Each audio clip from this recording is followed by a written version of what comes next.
of Legal Affairs to come and read the proposed resolution. Mr. Mbuku.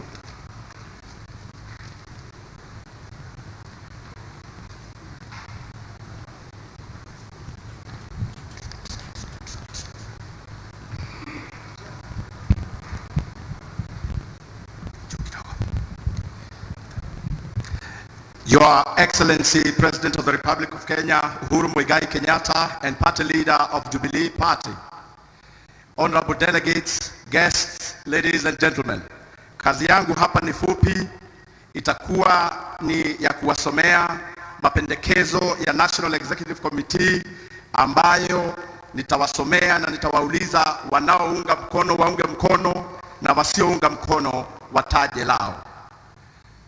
Jubilee! Jubilee!